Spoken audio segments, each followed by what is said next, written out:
NCLEX में pharma को करने का सबसे बेस्ट वे है ग्रुपिंग।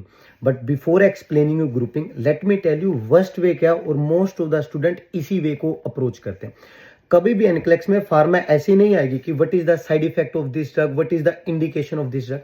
आपको एक केस के अंदर एक ड्रग आएगी और पूछेंगे इस केस के अकॉर्डिंग, इस सिनेरियो के अकॉर्डिंग इस ड्रग के साथ आर्यन क्या करेगी।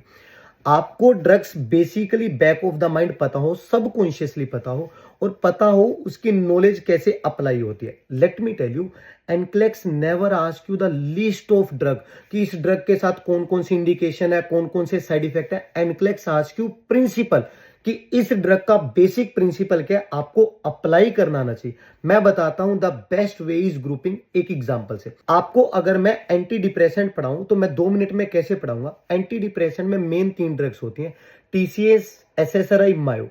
तीनों आती है एंटी डिप्रेसेंट में, पर तीनों के काम अलग अलग है। पर मैं कैसे याद करवाऊंगा, नाम हम पढ़ लेते हैं।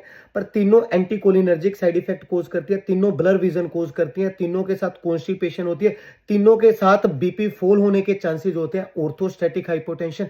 तीनों की तीनों ड्रग्स क्या करती हैं, सुसाइडल आइडिएशन को कोज करती हैं। अब टेक्निकल ये 4-5 पॉइंट पढ़ाकर मैंने 3 इतनी बड़ी एंटी डिप्रेशन ड्रग के बारे में बता दिया। अब स्पेसिफिक आपको कैसे पता हो, जो एसएसआरआई होती है वो सीरोटोनिन सिंड्रोम कोज करती है, अगर सेंट जॉन वोट के साथ दे दें, या जो मायोस होती हैं अगर वो टायरामिन रिच फूड के साथ दे दें तो हाइपरटेंसिव क्राइसिस कोज करती है। मैंने तीनों के साथ क्या हमने अलग अलग इंडिकेशन पढ़ी, कॉन्ट्राइंडिकेशंस पढ़ी? नहीं, मैंने तीनों के साथ क्या बताए, ग्रुपिंग कर दी कि तीनों में सिमिलैरिटीज क्या थी, हमने इकट्ठी पढ़ ली।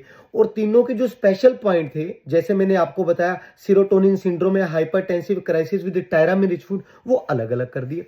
तो the best way to remember drug that is grouping.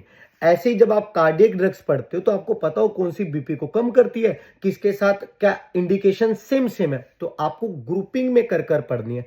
अगर आप इस तरीके से नहीं पढ़ रहे हो तो आप फार्मा को याद ही नहीं रख पाओगे।